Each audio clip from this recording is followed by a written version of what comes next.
go.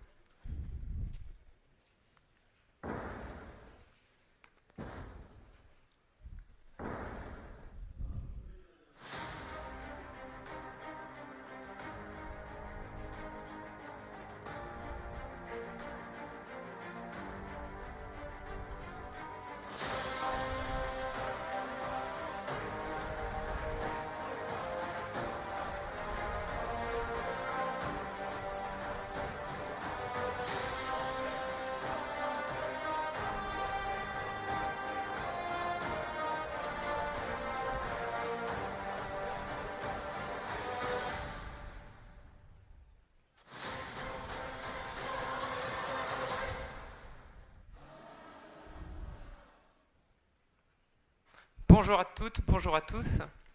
Ça fait maintenant un peu plus d'un an qu'on a annoncé le lancement de notre projet, le World Jurassic B2C Experience. C'était au BRESCamp 2023 à Rennes, lors d'une conférence. Alors pour ceux qui n'ont peut-être pas vu la news, je vais réexpliciter le contenu de ce projet, même si la vidéo d'introduction est quand même assez claire. Donc notre projet, c'est d'ouvrir des Jurassic Park. Voilà. Il y en a qui ont essayé, ils ont déjà eu des problèmes. Donc nous, par contre, on va essayer d'avoir une vision un peu disruptive de tout ça. Et on va miser sur de la tech de pointe. Donc là, ça fait un peu plus d'un an que c'est lancé. Donc mon objectif avec cette conférence, c'est de vous présenter un peu l'évolution depuis un an. Et en misant du coup sur la tech, on est au Volcamp, donc c'est plutôt en accent sur la tech. Alors pour vous présenter ça, du coup c'est moi on m'a proposé de venir, parce que je suis CTO du projet. Et accessoirement, je suis aussi architecte et tech lead à l'IXI, c'est une ESN à Rennes et maintenant à Nantes. Donc, pour vous parler un peu de ce projet et de la tech, d'abord, il faut quand même que je vous présente l'organisation du projet, parce que c'est lié. Alors, assez rapidement, les commerciaux, ils ont bossé. On a vu qu'on avait au moins 2 îles qui étaient prêtes à accepter nos parcs. Et donc, on a commencé par créer une paléo-team. Donc, la paléo-team, c'est des scientifiques qui sont en charge de décider quels sont les dinosaures qu'on va devoir mettre sur ces îles. Donc ça dépend de la typologie du climat, ça dépend des ressources, ça dépend de plein de choses. Et puis une fois qu'on avait un peu cette liste qui a commencé à être faite, on a embauché des scientifiques qui sont en charge, donc c'est la lab team, qui sont en charge de créer ces dinosaures. Là c'est vraiment la partie un peu hors tech informatique, mais globalement voilà, c'est pas plus compliqué qu'envoyer des fusées sur Mars. Et puis en haut, on a la partie management. Donc là, c'est le CODIR, donc je fais partie, je suis CTO. Voilà, l'objectif, nous, c'est de suivre l'avancement un peu de des projets et puis d'impulser les orientations du projet. Donc ça, c'est l'organisation actuelle. Maintenant, je vais pouvoir présenter le SI, on va se focus côté back, le SI de notre organisation. Si vous regardez bien, ça ressemble beaucoup à l'organisation. Loi de Conway oblige, on a essayé de se caler dessus. Et donc on a fait, actuellement, on a 3 microservices. Donc on a une partie dino-repo. Là, ça expose et persiste la liste des dinosaures à avoir dans le parc. On a une autre partie dino-labo API. Ça, c'est expose et persiste la liste des dinosaures en cours de production, leur état actuel, embryon, tout ça. Et puis au-dessus, on a une gateway qui consolide et puis qui expose les KPI, parce qu'il n'y a rien de mieux que des KPI pour arriver à avoir une bonne vision et puis donner faire du bon management. Donc ces 3 microservices, ils tournent sous Spring Boot. Alors c'est notre socle technique. Je ne sais pas si tout le monde utilise Spring Boot. Je vous laisserai le soin de transposer tout ce que je vais dire en Spring Boot, en Quarkus, en Node, en ce que vous voulez, en .NET si vous faites du .NET. Mais globalement, c'est un peu les concepts, vont tous se retrouver. Donc on a DinoRepo et DinoLabo, c'est des microservices, donc ils font la persistance de données, donc on a des bases Postgre, et puis comme globalement on n'est pas loin du CRUD, c'est de l'architecture entière assez simple. Par contre la Dino Gateway, c'est là où on a vraiment le métier, là où il y a de la valeur. Donc on a des algorithmes de pointe pour arriver à générer nos KPI. Donc là par contre on a mis ça dans une architecture hexagonale pour bien arriver à bien protéger notre code métier. Et parce que là, globalement, c'est de l'algorithmie où il faut bien maîtriser tout ce qui est addition, soustraction, voire même division. Donc là, on va très loin. Donc là, ça fonctionne, c'est en prod, on est super content. Par contre, moi, avec ma casquette d'archi de lead, dans ces 3 composants, j'ai du code commun. Il y a 3 features de code commun qu'on retrouve. La première, ce que j'ai symbolisé avec les petites flèches là, puis le petit symbole parc là, c'est qu'on a un mécanisme qui automatiquement nous récupère tous nos headers HTTP quand on reçoit des appels, récupère ces données-là, donc on a des correlation ID, on a notamment aussi l'information du parc qui est concerné par cette requête, et on met ça dans un bin Spring, et automatiquement on les réinjecte aussi lorsqu'on fait des appels externes, des appels d'API notamment. Et puis ça c'est super bien parce que ça permet d'éviter d'avoir la complexité accidentelle, de faire transparaître ces informations-là dans tout notre code. On a juste un bin qui le gère. Globalement, là, nous, on gère le parc. Si vous gérez, par exemple, une application multi-tenant, vous pouvez gérer votre tenant comme ça correspond plutôt bien, hein, ça fait bien l'affaire. On a également une autre fonctionnalité, c'est celle que je symbolisais avec la petite page. Ça, c'est que nous, on veut exposer des Swagger, donc on a une dépendance et une petite conf qui nous permet de générer automatiquement nos Swagger. Et puis la dernière partie, bon, bah, c'est de la sécu, hein, c'est la partie, ça dépend de Spring Boot sécu. Là, nous, on a quand même des données un peu sensibles, donc on a une couche de sécu qui est là-dessus. Est-ce que, là, à lever une main rapidement, est-ce qu'il y en a d'autres qui sont gênés de se dire, là, j'ai quand même, du coup, tous ces fichiers-là que je vous ai présentés, il est copié-collé dans ces 3 microservices. Est-ce qu'il y en a d'autres qui trouvent que ça les gratte un peu, qui disent ça m'embête, moi, de ce genre de choses? Ouais, on est d'accord. Alors, c'est normal parce qu'en fait, intuitivement, on voit tout de suite les avantages à mutualiser ce code. Et donc à mettre en place des commons. L'avantage pour les développeurs et les développeuses, c'est que quand on le mutualise, bah, c'est par définition, c'est qu'il y a un seul endroit où il y a ce code, et donc c'est d'autant plus facile de le maintenir. On n'a plus besoin de faire des copier-coller pour le propager partout. Puis on a un vrai gain de temps de dev. Si je commence à vouloir faire une autre API, une autre application, j'ai juste à récupérer cette dépendance de common et automatiquement je bénéficie des features apportées par le code common. Et puis pour les archis, c'est aussi hyper sécurisant. Quand on commence à avoir un SI on sait qu'on va avoir un SI qui va grossir, qui aura beaucoup de microservices potentiellement, on a envie d'homogénéiser ce SI. On a envie que tout le monde ait implémenté ces fonctionnalités-là, soient implémentées de la même façon et qu'on ne se retrouve pas à avoir chacun qui l'implémente de sa façon différente et que le code soit plus difficile à maintenir. Et puis on veut être sûr d'appliquer les bonnes pratiques techniques. On ne veut pas que quelqu'un qui se dise « Ah ouais, la sécu, ah ouais, non, on n'en a pas mis chez nous, ah, faut en mettre partout ». Non, tu tires le common, la sécu elle est tirée, point barre. Donc ça paraît évident au début. Donc du code commun, voilà, on a vite envie de faire un common code, et la première idée c'est de se dire, bah, je fais une librairie common, je copie-colle mes dépendances, mon code commun dans cette librairie common, et on a juste à les tirer après cette dépendance-là dans nos applications, et puis on est bon. Et ça fonctionne ça. Hein. Spring Boot automatiquement, la dépendance elle est ajoutée, Spring automatiquement il résout les dépendances au démarrage, il injecte nos bins de la même façon, et ça fonctionne. Alors, le petit souci de cette solution, c'est que à la fois les applications tirent une version donc, de Spring Boot via le Spring Boot Starter Parent et le Dino Common également, parce qu'il a besoin d'avoir du code Spring Boot. Donc là, on se retrouve à faire en sorte de toujours faire en sorte que le Dino Common que je tire, il tire la même version de Spring Boot Starter de Spring Boot que notre code d'application. Donc moi, si ma Dino Gateway fait du Spring Boot 3.3, il faut que je prenne un Dino Common qui fasse du Spring Boot 3.3. Donc ça, c'est le premier inconvénient. Et puis, alors, pour trouver un argument pour faire un peu autre chose, faire un peu mieux, il faut revenir à ce qu'est Spring Boot. Spring Boot, ça a été créé en 2014, donc maintenant c'est un peu 10 ans.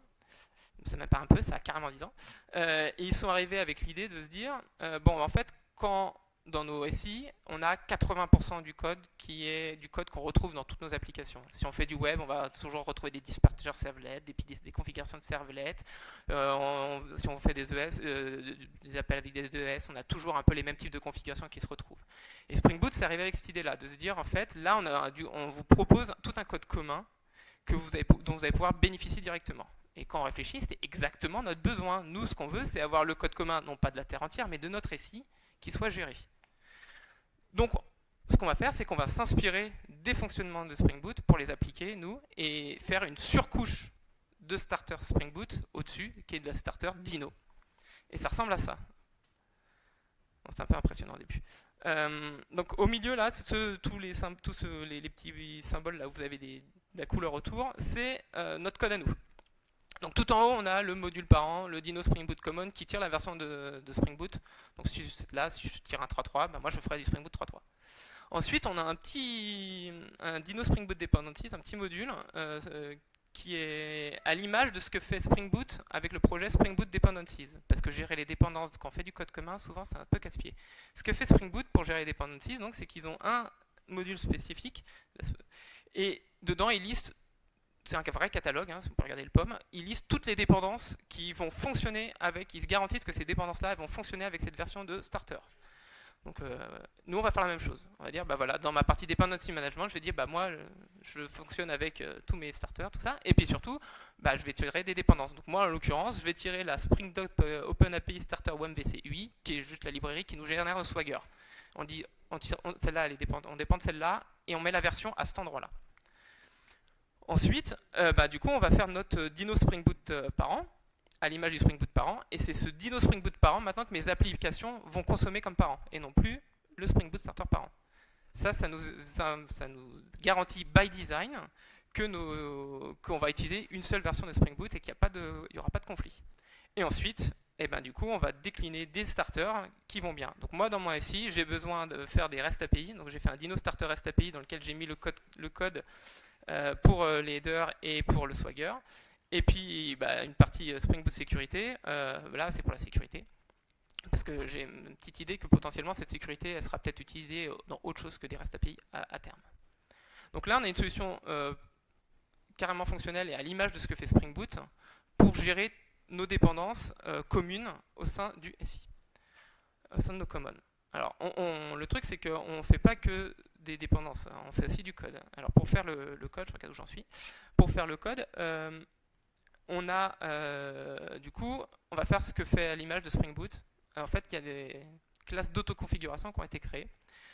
Votre classe d'autoconfiguration, vous pouvez rajouter un chargement conditionnel dessus. Donc moi, en l'occurrence, là, ma partie sur la gestion des headers, ça concerne que les applications web. Donc là, j'ai mis une conditionnelle en web application de type servlet. Ça tombe bien, moi je fais du Top 4, il y a des servlets, donc c'est bon, ça sera considéré. Vous pouvez aussi mettre des conditionnels en classe. Donc si telle classe est dans le class pass, ben, ce code-là il sera considéré par Spring Boot au démarrage.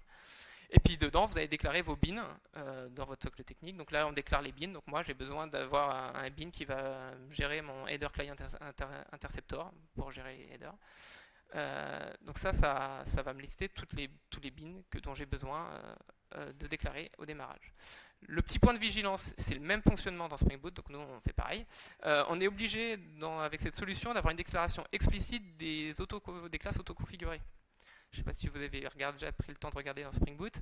Vous avez un fichier dans les ressources où on a la liste de toutes les classes de type autoconfiguration qui sont déclarées dans le starter. Donc il faut bien penser à l'ajouter dans votre fichier.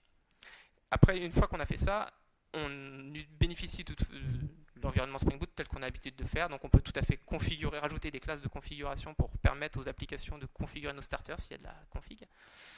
Et puis il y a aussi des besoins qui peuvent arriver, qui ne sont pas forcément atteints par les classes d'autoconfiguration.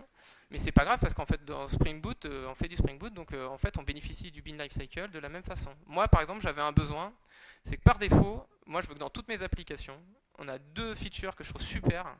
On a la RFC Problem Details, que je veux activer par défaut et qui est désactivé par défaut dans Spring Boot. Et puis surtout, on a les threads virtuels qui sont arrivés et par défaut, ils sont désactivés. Moi, je veux qu'ils soient activés par défaut. On va avoir de la charge, on balance du thread virtuel.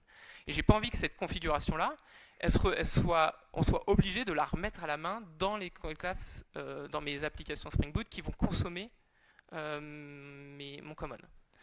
Donc pour faire ça, j'ai rajouté un petit bout de code. Donc j'ai utilisé un hook, donc là j'ai implémenté une méthode qui implémente l'environnement bin post-processor, bref. Mais en tout cas, moi j'ai fait en sorte de rajouter un petit code qui dit dès que tu trouves dans les ressources un fichier qui s'appelle application dino étoile.yaml, tu prends toutes les classes, toutes les clés de configuration et tu m'injectes toutes les valeurs dedans. Et donc automatiquement, on peut faire ce genre de choses. Donc là, on a réussi à gérer de manière propre, élégante, les dépendances, la gestion des dépendances des commons, mais également du coup, la gestion du code, et en se basant sur ce que fait Spring Boot. Alors une fois qu'on a fait ça, je suis au Volcamp, donc je me dis, vu la keynote aussi en affaire, on faut tester notre code. Alors s'il y a bien un endroit où il faut tester le code, c'est bien ici. Parce que ce code de ces commons-là, il va être propagé dans tout notre SI. Et ce code-là, il est à destination en plus des développeurs. Et quand on est développeur, il n'y a rien de mieux qu'avoir des tests qui explicite clairement ce que fait le code. Donc c'est quand vous testez, enfin, quand vous mettez en place des commands, testez ces commands-là et explicitez bien, c'est une vraie documentation vivante du code. Et puis en plus, comme je disais, comme il va être propagé, si vous commencez à faire des régressions dans votre code common, ces régressions vont se retrouver dans tout votre SI. Et c'est un code très sensible, donc on veut être sûr du coup d'avoir pas faire de régression et être sécurisé là-dessus. Donc pour faire ça, nous, on a fait dans notre repo des starter common, on a fait une application de test par type existant sur les SI. Bon, en l'occurrence, nous, on n'en a qu'une, c'est des applications web. Donc on a une vraie application web qui est là, avec des vraies routes, et on s'assure que les 3 fonctionnalités que je vous ai montrées, elles sont fonctionnelles. Et donc on a caractérisé tous ces comportements techniques. On ne veut pas qu'il y ait un trou dans la raquette de se dire ah oui ça on n'avait pas testé et bah, du coup c'est pas de bol, c'est ça sur lequel on a une régression. Une fois qu'on a bien testé, bah, faut faire de la doc. Alors je vais leur remettre une couche. Le mieux c'est de faire des tests. Également, il y a quand même une partie qu'on peut quand même un peu écrire. On est des développeurs, quand on arrive sur un projet et qu'on nous dit ah ouais, il y a une page sur Confluence, tu la lis, c'est des archis qui l'ont écrit, ça dure 3-4 heures, et une fois que tu auras bien lu, tu pourras commencer à développer. Non, mais pas envie. On sait comment on est, nous. Donc, moi, ce que je recommande, c'est mettre un readme, vous mettez les readme directement dans le code, hein, ils sont là pour ça. Et comme ça, quand on est développeur, on est beaucoup plus enclin à aller le voir et à le maintenir comme ça. Dans ces readme, vous mettez les features apportées par le starter. Donc là, moi, j'en avais 3. Comment est-ce qu'on les utilise et comment est-ce qu'on le maintient. Dans tous ces starter common, tous ces codes common, on sait très bien qu'il y a des décisions qui sont un peu historiques, qui ont été prises à un instant T parce qu'il y a une raison X ou Y. Et c'est le genre de décisions qu'on se pose toujours. C'est là qu'il faut les mettre. Et pour bien préciser. Bon, ben, oui, et puis il y a le versionning. Alors là, le mieux, c'est de suivre le versionning de Spring Boot. Si vous avez fait des starters pour Spring Boot 3.3, et ben vos starters, il faut que ce soit du 3.3. C'est hyper simple comme ça à comprendre pour les développeurs. Alors si vous faites, j'en sais rien moi, si vous faites la politique de la boîte, c'est de faire du git flow, non, on va s'autoriser. Hein. Ici, on va pas faire de git flow, on va juste faire une branche par version .bar. L'autre élément qu'il faut bien garder en tête quand on met en place quand on met en place des commons, c'est qu'il va falloir qu'il y ait une équipe socle avec du temps dédié pour maintenir ces commodes. Je reviendrai dessus, mais c'est hyper important. Là, je vous ai mis la liste de toutes les versions de Spring Boot qui sortent avec le support associé. Ça va très vite, et le support, il dure pas très longtemps. Donc il va falloir qu'on fasse en sorte de migrer, nous, notre code commun régulièrement, de prendre du temps pour le passer de version en version. Bon, nous, on s'est mis d'accord sur tout ça, on respecte ça. Et on est super fiers. Donc, on s'est dit, on va le mettre en prod, on va faire common sur les commons.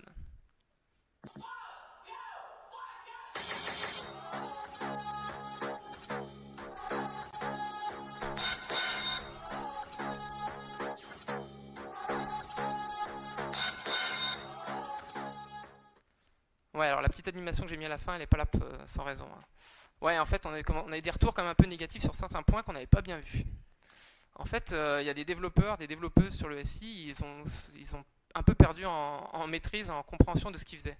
Les développeurs juniors, ils sont arrivés, ils étaient persuadés que les fonctionnalités qu'ils tiraient avec nos starters, en fait, c'était du Spring Boot, en fait, c'était des mécanismes classiques de Spring Boot. Ah non, là, il y a des trucs à nous, là.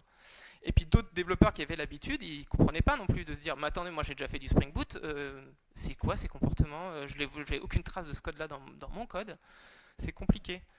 Et puis, en fait, ça engendre quand même une petite couche de complexité qui peut poser des problèmes.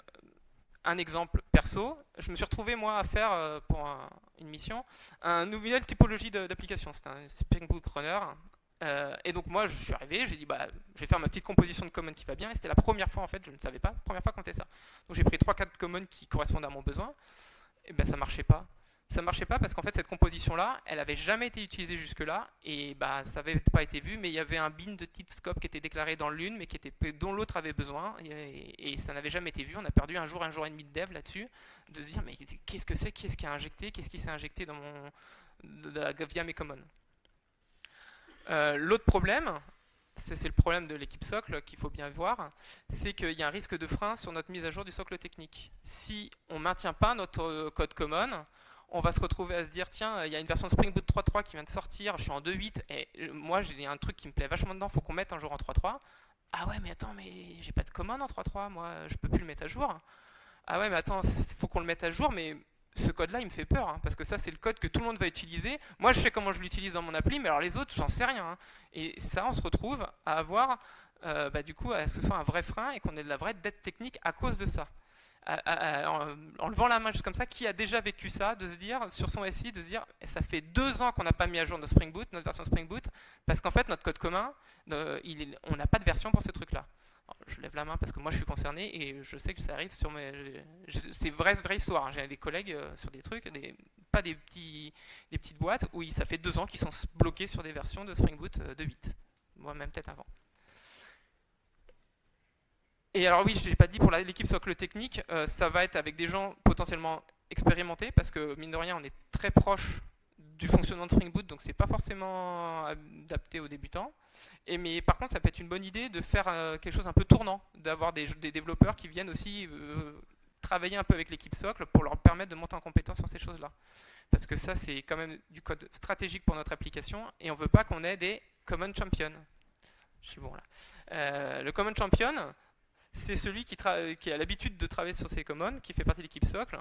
Et globalement, c'est lui qui a, sans le vouloir, hein, il fait rétention d'infos, et c'est lui qui est le goulot d'étranglement pour le maintenir, et c'est lui qui connaît toutes les raisons de pourquoi on a pris telle décision à tel endroit.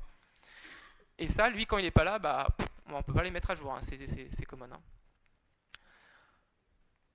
Hop. Et puis alors, je peux déjà vous dire comment ça va évoluer. La taille de notre SI, de notre SI Dino, il va augmenter, hein, parce qu'on ne gère pas un parc avec juste 3 microservices. Hein. Donc nous on sait qu'on va avoir des nouveaux starters qui vont arriver parce qu'on commence déjà à se dire tiens on va peut-être faire du messaging et puis il y aura d'autres besoins qui vont arriver. Donc on a un starter de messaging qui est dans les cartons. Donc des nouveaux starters, des nouvelles typologies d'applications, peut-être d'autres gateways, peut-être des orchestrateurs, des chorégraphieurs, ça dépend de ce que vous voulez faire. Donc le volume de ce code commun il va augmenter. Mécaniquement dans le temps ça va augmenter. Donc le coût de maintenance de ce code commun il va augmenter. Et on va augmenter aussi le nombre de versions de starter. Moi, je sais que quand je vais commencer à faire un starter pour faire du messaging, à chaque fois que je vais faire une nouvelle version de ce starter, j'aurai automatiquement généré une nouvelle version de starter de ma REST API et de sécurité. Il faudra mettre à jour tous ces starters dans tout mon SI. Voilà, il y a des outils de mise à jour de dépendance qui sont là, type Renovate, Dependency Bot, pour cela. Donc là, ça, vraiment, faut s'outiller pour faire gagner du temps aux développeurs. On peut même mettre des politiques pour nos librairies internes pour que les mineurs elles soient automatiquement validées. Ça fait gagner du temps. Puis à un moment, on se posera peut-être la question aussi, est-ce qu'on ne peut pas découpler ces versions de starter? Quand je mets à jour mon starter de messaging, j'ai pas envie de générer une nouvelle version de starter pour ma REST API, quoi. Donc il va peut-être falloir réadapter un peu l'organisation pour ça. Alors, l'idée de ce slide, qui est un peu importante, que je veux faire passer, c'est vraiment ne sous-estimez pas la capacité qu'on a à imaginer des cas d'usage de common et à imaginer des manières dont on va faire du common dans nos SI. Vraiment, on est hyper créatif et souvent, c'est avec il y a des bons arguments. Hein. Donc un exemple, par exemple, oui, nous, je travaille pour un client, on a c'est assez gros, on a beaucoup de microservices, on a des modules, c'est un peu par module, donc on a plusieurs gateways, plusieurs orchestrateurs, plusieurs opérateurs, et on s'est rendu compte d'un truc. Et attends, mais nos gateways ils consomment tous les mêmes commons et ils les configurent tous de la même façon. Et on va faire un common pour les gateways, carrément. Et puis on va faire un common pour les orchestrateurs, un common pour les opérateurs. Et là on se retrouve du coup à faire des commons qu'on va tirer, qui sont dépendants d'autres commons. Donc on se retrouve à générer une complexité là comme ça, de se faire un petit bousin hyper complexe à maintenir, de se dire attends, si tu mets à jour tel common, faut pas bien penser à mettre à jour les 3 autres commons qu'on va pouvoir après mettre à jour dans le SI. Et du coup on fait des pages Confluence ou des pages de doc pour dire attention, ça se met à jour dans tel sens, faut pas oublier celui-là. Donc on peut vite complexifier très rapidement tous les commons qu'on met.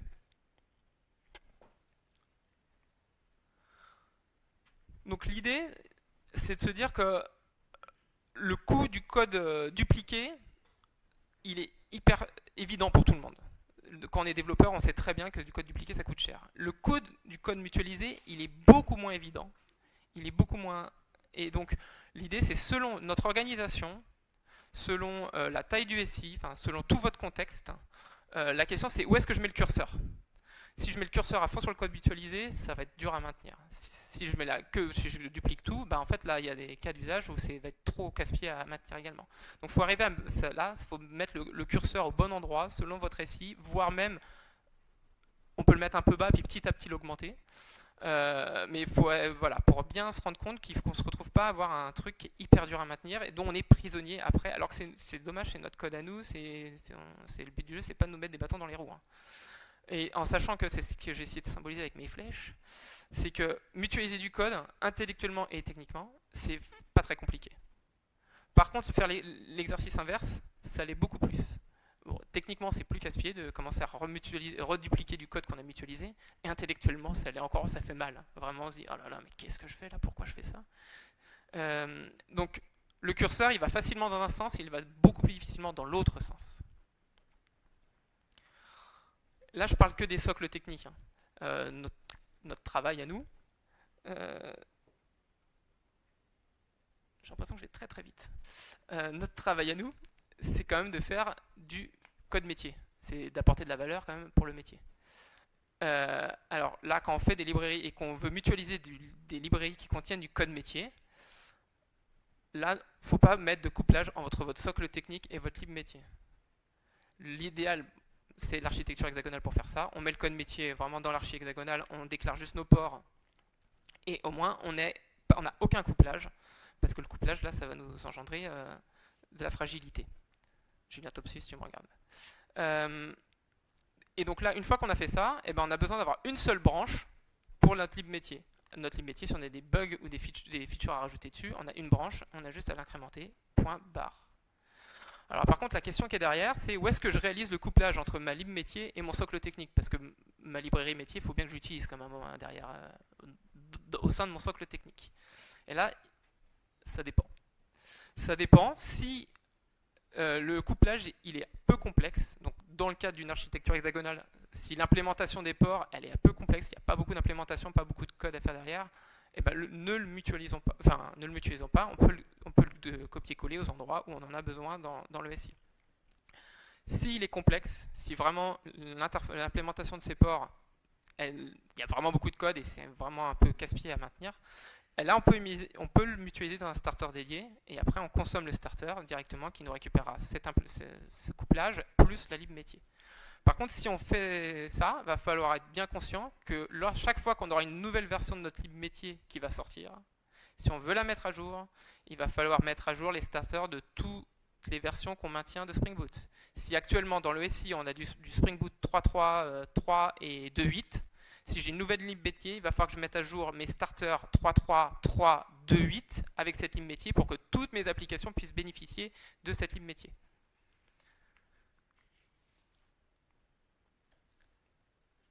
Alors, donc ce que j'ai voulu présenter, c'est de se dire, c'est pas blanc ou noir, il n'y a pas ne mutualisons rien, faisons pas de common, ne mutualisons pas tout non plus, mettre le curseur au bon endroit, mais du coup, il y a du code qui sera forcément un peu dupliqué.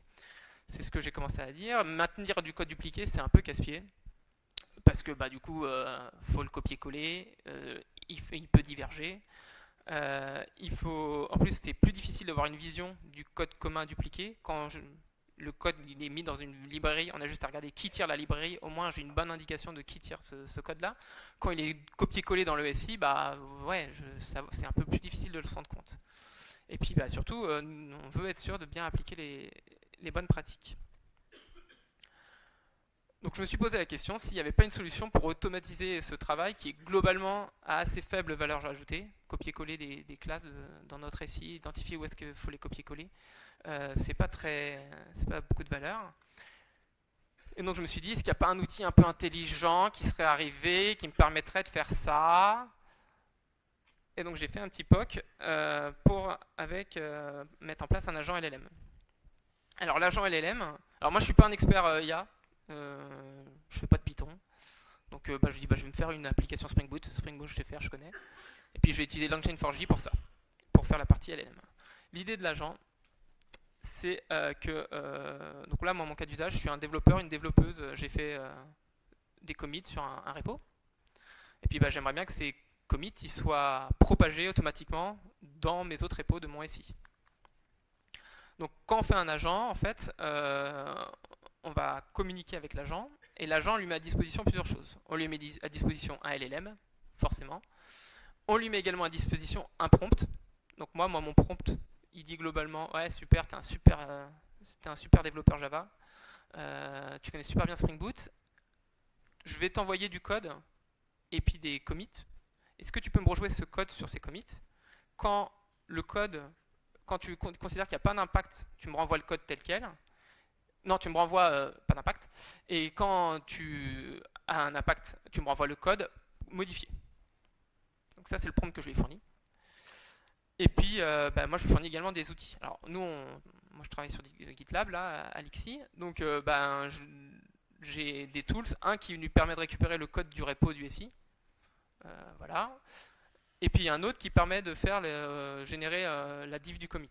De dire, voilà, c'est quand on doit rejouer tel commit, bon, si c'est pas ce que c'est, forcément, il ne se rend pas forcément ce que c'est que la diff du commit, je lui génère juste les diffs de commit comme on a l'habitude de voir quand on fait des commits.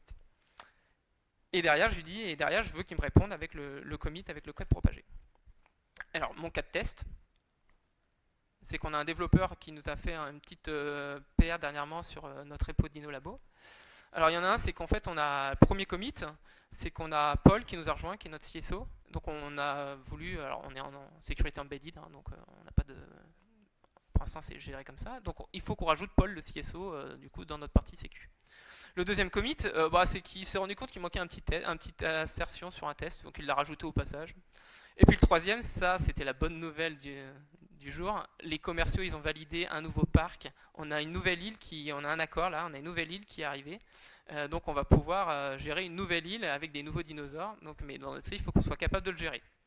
Donc ça, moi je souhaite que ces trois commits là, ils soient automatiquement rejoués sur mon repository. Alors, les résultats. Bon, alors, au début, je bossais avec GPT 3.5. Je comprenais rien de ce qu'il faisait. C'était un peu incompréhensible. Et puis, j'ai fait un test avec GPT 4. Nickel. Il m'a régénéré mes 3 commits à l'identique. J'étais super content. Après, je suis allé voir ma console de GPT avec mes facturations. Ça m'a coûté 7 $ quand même de faire ce petit jeu-là. Parce qu'en fait, je balance du token à fond. Là, il m'a balancé quasiment tout le code de mon repo qui est passé automatiquement sur GPT. Et en plus, il a fallu que je mette un peu de pondération aussi, je laisse un peu de temps parce que je balançais tellement de tokens qu'au bout d'un moment, je me faisais un peu ban, donc il fallait attendre un petit peu. Donc ça prenait un peu de temps. Donc après, je sais très bien que cette approche-là d'agence est une approche hyper naïve, hyper limitée, mais j'ai eu l'information qui m'intéressait. Moi, ce qui m'intéresse, c'était de savoir est-ce que les LLM, ils savent ce que c'est que la notion de commit, est-ce qu'ils savent propager les commits, est-ce qu'ils savent gérer du code. Et on voit bien de toute façon que là, il y a un essor de plus en plus grand, il y a un vrai travail qui est mis sur les LLM dédiés au code. Et on se retrouve aussi à avoir des LLM, là on commence à parler de LLM avec des fenêtres de tokens de 1 million de tokens qui commencent à être travaillés. Donc là, ce genre de problématiques, elles vont être répondues assez rapidement. Après, il y a une approche certainement bien meilleure à avoir que celle-ci. C'est, par exemple, ça serait de mettre un RAG sur notre code à nous. J'ai vu qu'il y a des cons sur le RAG là-dessus, mais globalement, pour ceux qui n'ont pas l'info, le RAG, c'est qu'en gros, on va indexer directement tout notre code dans des bases vectorielles. Et automatiquement, il est capable d'identifier, quand on lui pose des questions, d'identifier, de faire des rapprochements entre les éléments vectoriels et d'identifier du coup quels sont les impacts réels qu'on va avoir.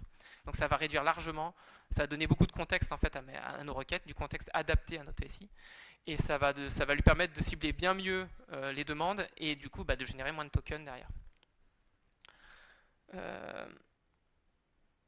En conclusion, je vais aller très vite, je me dis j'ai oublié de vous dire des trucs, c'est pas possible. En conclusion, il ne faut pas sous-estimer le coût des commons, c'est ce que j'ai déjà dit, mais je préfère le répéter. Le coût du code mutualisé, c'est quelque chose qu'on se rend pas forcément, qui n'est pas forcément évident, et qu'on apprend parfois à nos dépens quand on a mis en place beaucoup de commons dans une application, dans un SI, qu'on a potentiellement complexifié énormément. Et ça peut devenir vite un vrai frein aux évolutions, un vrai frein à une perte de temps de développement, et puis un vrai frein sur notre dette technique. Donc il faut vraiment essayer de placer le curseur au bon endroit selon votre contexte, sur votre organisation. Et l'autre élément que je voulais avancer, c'est qu'avec l'essor des LLM et la bulle IA qui est sortie, qui quand même en train d'éclater un petit peu. Les cas d'usage en fait de l'IA et des LLM, ils sont pas si évidents que ça.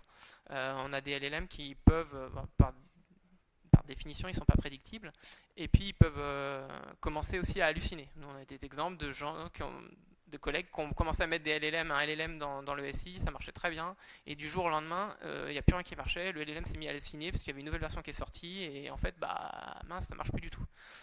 Donc les cas d'usage des LLM, c'est pas évident, c'est dur de le mettre au sein du SI, et souvent les cas d'usage qui sont les plus adaptés, c'est de les mettre du coup pour nous aider à gérer.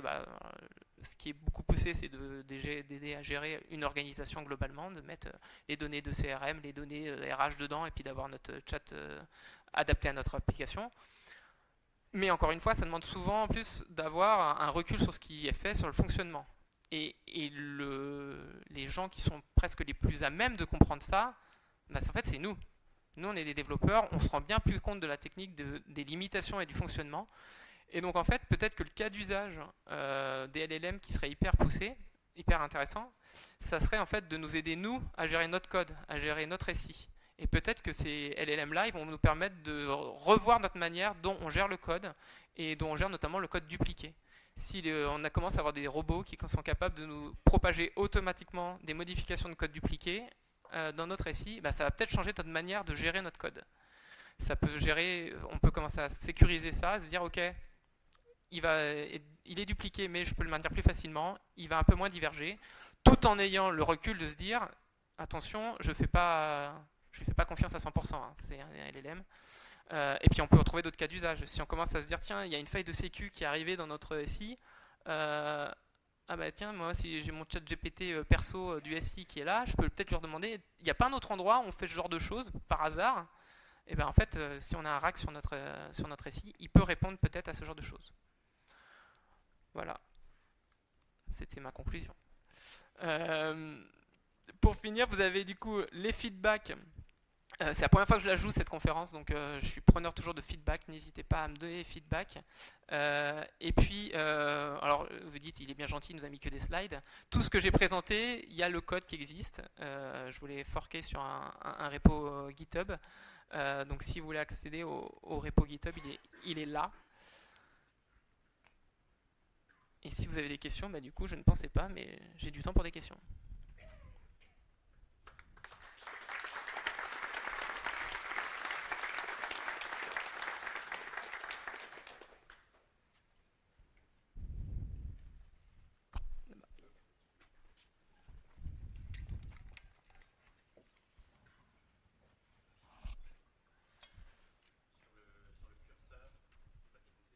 Ouais, j'ai pas l'impression. Vas-y, je répéterai.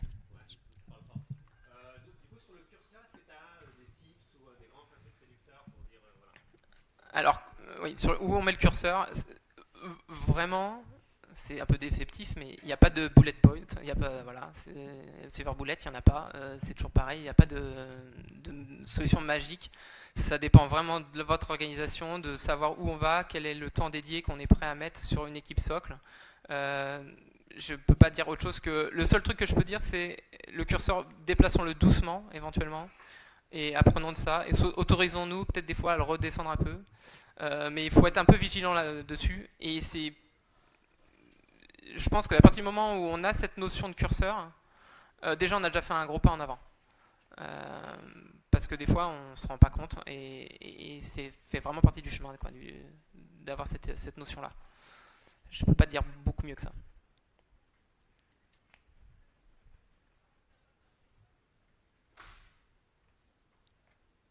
Il y en a une là.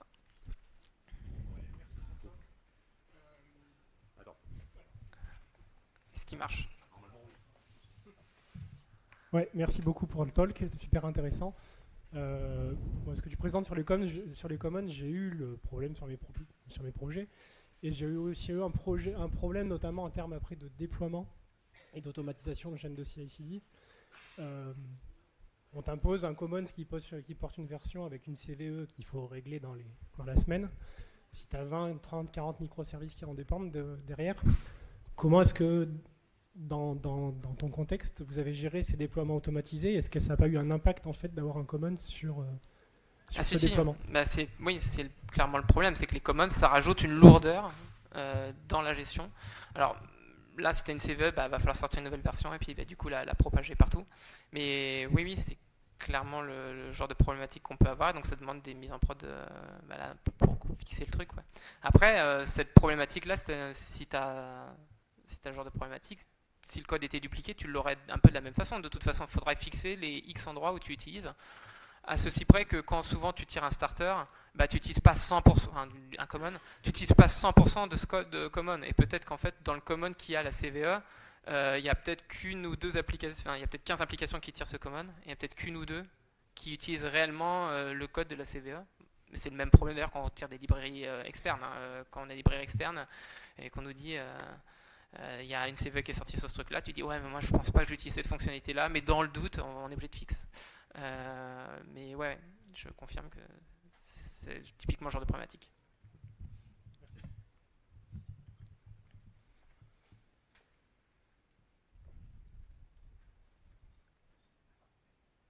Ouais, Pas d'autres questions? On en reste là. Merci. merci à vous.